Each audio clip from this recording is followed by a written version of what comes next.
Nu se vine, că noi mereu, știi, stăm așa de mult și, știi, oricum e bine că ai venit. Tu, lasă alții, că o să vadă.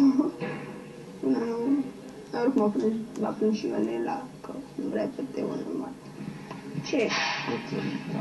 Ce drăguță e! Mulțumesc! Ce limbă mare ai! Păi pun-o. Pune-mi o, hai, că nu mai ține. Așa de bine?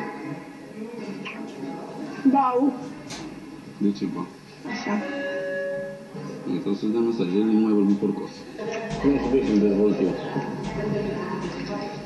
Despre tine. Spre mine? Da, hai, dezvoltă. Am născut de ziua mea. Sunt modest, sunt frumos, sunt deștept, sunt talentat, să cânt, știu să gătesc. Vreți aici și așa? Nu mai vin aici. Ce să cauți? Să caut soția perfectă. Perfectă? Că să există o soție perfectă? Nici nu vreau să fie. Ai Să găsit-o? dacă am fi perfecți, ar fi oricum. Așa. Fii atentă că ai pus de 2 ori aceeași întrebare. Și nu... Lasă, nu-mi place. Încă mai aștept. Dar o iubită ai găsit?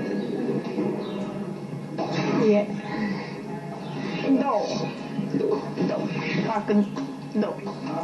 3 luni. Ea e 3 luni. Eu am văzut fetele îmbrățate pe pagina. Ce? Pentru că e mea de acasă. Nu, da? Și vrei să scrii de la tine, scrii pe bune. Și aici ne simbolului de noastră. De? De caracter. Mai bine m-am uitat. De ce? Păi uite să vezi. Opa, dacă erau ai mei, deci, și dacă erau ai mei, cu atât mai bine era, nu eram. De ce nu te pui pe ăla sau dincolo de canapa asta? Vreau pe partea, dar am zis că nu te superi. La vezi vorbim în părăs. Să știi că se aude tot. Dar vine tot timpul? Vreau. Am și dorit să ies după săptămână să văd afară și... Ce? Să văd cum o văd afară așa. Să văd emisiune. Ia mă, vă. Ce scrie aici, da? Ia. Arată-i, bine să e un cod. E codul lui David. E codat.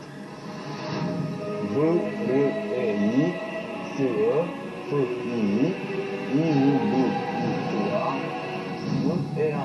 Vrei să fii iubita mea. Am scris abă că 2 făgă hiji, că nu pe chiure să știți că se văd după VX, Y, Z și până la 1, 3, 4, 5 până la 28 câte are alfabetul ăsta.